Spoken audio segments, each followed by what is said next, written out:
गए और बहुत से लोगों का कत्ल किया गया, ये बिल्कुल गलत है, अफवाह है। ये मैं कह सकता हूं कि कुछ मंदिरें शायद गिराई गई होंगी, इससे मैंने कहा तो एक भी मंदिर नहीं गिराई गई। हो सकता है कि कुछ मुसलमान अपने आप को जो मुसलमान कहते हैं, अपने आप को जो मुसलमान कहते हैं, उनने आके कुछ मंदिरों को गिराया होगा और मस्जिद बनाया होगा, हो सकता है। लेकिन ये कहना कि 3000 से 6000 मंदिर गिरा, जो भारत में रहती हैं, मेजोरिटी कम्युनिटी 80% जिसको कहते हैं हिंदूज और 20% मुस्लिम्स, उनके बीच में गलत या सही ये भावना है कि इस्लाम जो फैला था वो तलवार के ज़ोर से फैला था।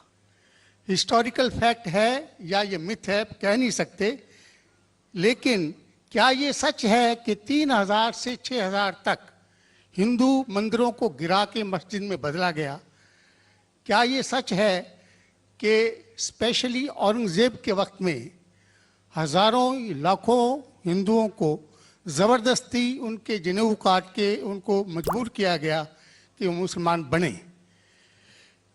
नंबर 2, जो कि आज के समय के अनुसार एक सवाल मैं पूछ रहा हूँ, हिंदुओं पर हिंदू मैरिज एक्ट लागू है, जिसकी परिभाषा में सिवाय क्रिश्चियंस और मुस्लिम्स को छोड़ के बुद्ध, जैन को, सिखों को, सबको शामिल किया गया है।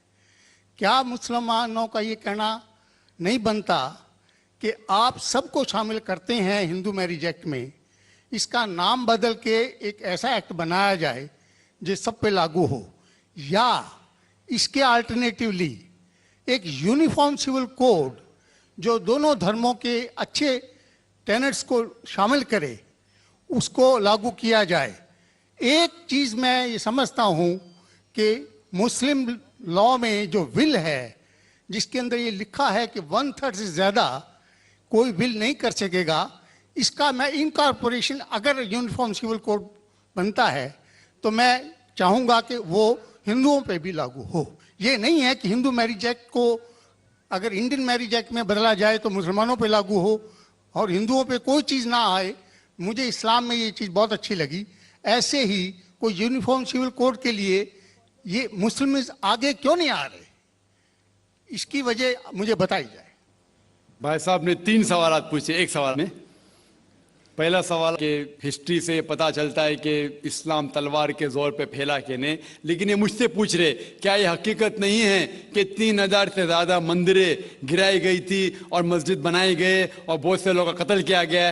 ये बिल्कुल गलत है, अफवाह है। ये मैं कह सकता हूं कि कुछ मंदिरें शायद गिराई गई होंगी, इससे मैंने कहा तो एक भी मंदिर नहीं गिराई गई। हो सकता है कि कुछ मुसलमान अपने आप को जो मुसलमान कहते हैं, अपने आप को जो मुसलमान कहते हैं, उनने आके कुछ मंदिरों को गिराया होगा और मस्जिद बनाया होगा, हो सकता है। लेकिन ये कहना कि 3000 से 6000 मंदिर गिराए गए, ये बिल्कुल अफवाह है, बिल्कुल गलत है, बेबुनियाद है, बिल्कुल बेबुनियाद है। कुछ मुसलमान राजाओं ने गलत काम किए होंगे, उससे आप इस्लाम को दोषी नहीं ठहरा सकते। अगर हिटलर ने 60 लाख यहूदी को जिंदा जलाया तो मैं कह सकता हूं कि क्रिश्चियनिटी खराब है?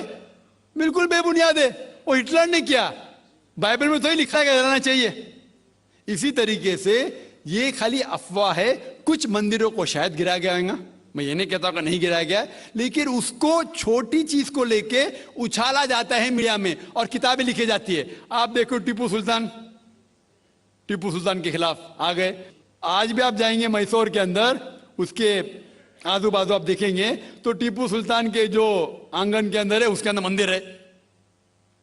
अगर आप ये कहते सच है कि 3000 से 6000 मंदिर को गिराया गया था, तो आप कैसा जिंदा बचे? आप कह रहे थे कि हजारों लोगों को कत्ल किया गया, आप कैसे जिंदा बचे? आप जिंदा बचे ये शहादत दे रहा है कि मुसलमान तलवार के जोर पे नहीं फैला। अगर ये सच होता था, आपने कहा हजारों लोगों का कत्ल किया, कुछ लोग का शायद कत्ल किया। देखो, हर मजहब में there are black ships in every community. कुछ लोग हर मजहब में खराब निकलते हैं, वो मजहब की गलती नहीं, वो मजहब के मानने वाले की। क्रिश्चियन में आपको कुछ खराब लोग मिलेंगे, मुसलमान में मिलेंगे, हिंदू में मिलेंगे। अभी आप देखेंगे हिंदुस्तान के मुसलमान कुछ लोग ड्रग में डील करते, ड्रग में धंधा करते। ड्रग तो हराम है इस्लाम में, करते तो उनको दोष देना चाहिए, इस्लाम को नहीं। इसी तरीके से आप जो कह रहे हजारों लोगों का कत्ल किया, ये बिल्कुल बेबुनियाद चीज है।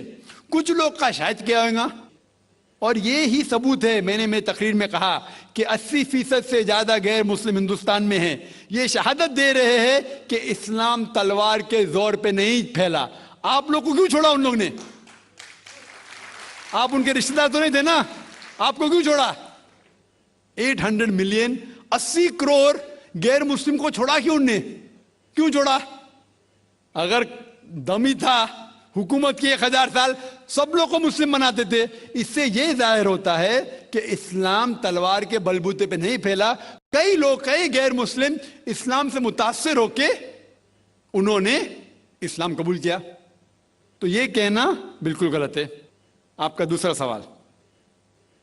सवाल कि हमें क्या करना चाहिए? ये अलहदा लॉ नहीं होना चाहिए, सब एक ही कॉमन सिविल कोड होना चाहिए, और सब मजहब की अच्छी चीजें लेके कॉमन सिविल कोड करना चाहिए। मैं आपके बिल्कुल साथ हूं। बाकी मुसलमान शायद आपके खिलाफ होंगे, मैं आपके साथ हूं। क्यों मैं साथ हूं आपके? पहला चीज, हम मुसलमान अगर दिगर मजहब के बारे में जानेंगे, कभी कॉमन सिविल कोड की बात आती, सबसे ज्यादा नारा मुसलमान गलत है। यह मुमकिन ही नहीं है, क्योंकि हिंदुस्तान में हिंदू मजहब के कितने फिरके हैं, यह मुमकिन ही नहीं है। मुसलमान तो सिर्फ 20% या 80% या 75% जो हिंदू लोग हैं, उसमें ही मुमकिन नहीं है ये कॉमन सिविल कोड। हिंदू लोग ही इसको फॉलो नहीं कर सकते। हिंदू मजहब में कितने मुख्तलिफ ग्रोह है। एक कहता है कि बेटी को जाना चाहिए, एक कहता है बेटे को जाना जायदाद, एक कहता है कि जितनी खेती है वो नहीं जा सकती बेटी को, दूसरा ग्रोह कहता है। कितने मुख्तलिफ ग्रोह है, हजारों।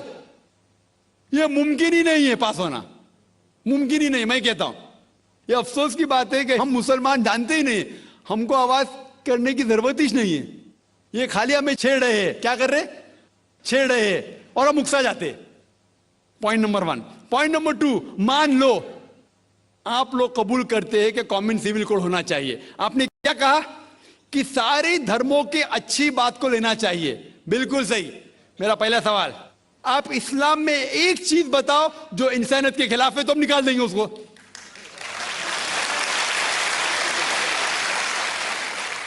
आपका यह कहना बिल्कुल सही है कि बाकी मज़ाहिब की अच्छी चीजें जो है, मिसाल के तौर पे मैंने तकरीर की similarities between Hinduism and Islam, तो जो अच्छी चीजें हिंदुइज्म की मैं ले चुका हूं। Similarities between Christianity and Islam, जो अच्छी चीजें इस आयत में ले चुका हूं। मैं ये पूछना चाहता आपसे, एक चीज जो इस्लाम में खराबी है वो तो बताओ मुझे, तो उसको निकालेंगे ना। लेकिन मंच के ऊपर जब डिबेट होएगा, इंशाल्लाह मैं आऊंगा इंशाल्लाह। हाँ, मंच पे जब डिबेट होएगा कि हम क्या करेंगे, हर मज़हब की अच्छी चीज होंगी। तो मैं ये चाहता हूं कि इस्लाम की तरफ से उस मंच पे, उस स्टेज पे इंशाल्लाह मैं आऊंगा। ये चैलेंज है। कोई भी शख्स हिंदुस्तान में हो, मिनिस्टर हों दो, कोई भी स्वामी हों दो, कोई भी शंकराचार्य हों दो, इंशाल्लाह मैं तालिबे इल्म हूं इस्लाम और दिगर मज़हब का। मैं तस्लीम करता हूं कि डिबेट होना चाहिए, हक बात जो निकली, लेकिन उसके ऊपर अमल भी होना चाहिए। हक बात जो सबसे बेहतरीन है इंसानियत के लिए, उसके ऊपर अमल होना चाहिए। इसलिए जो आखिरी किताब जो अल्लाह सुब्हाना व तआला नाजिल की कुरान शरीफ, वो इंसानियत के लिए सबसे बेहतरीन किताब है, उसके ऊपर अमल होना ही चाहिए। आपका तीसरा सवाल, क्या ये हिंदू जो है इनहेरिटेंस के अंदर, ये इनहेरिटेंस जो होता है इस्लाम के अंदर, 1/3 हिस्सा, 1/3 हिस्सा हम विल में दे सकते हैं। देना जरूरी नहीं है, दे सकते हैं।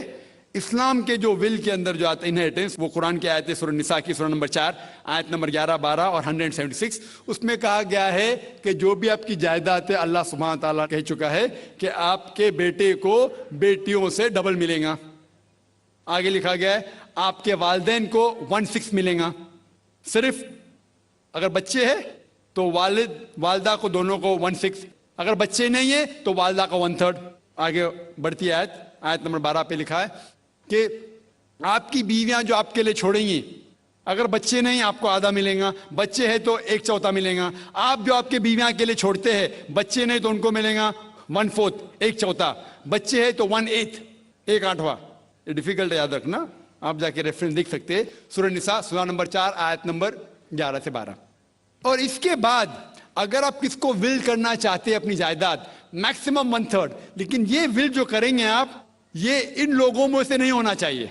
आप नहीं कह सकते कि मैं मेरे बेटे से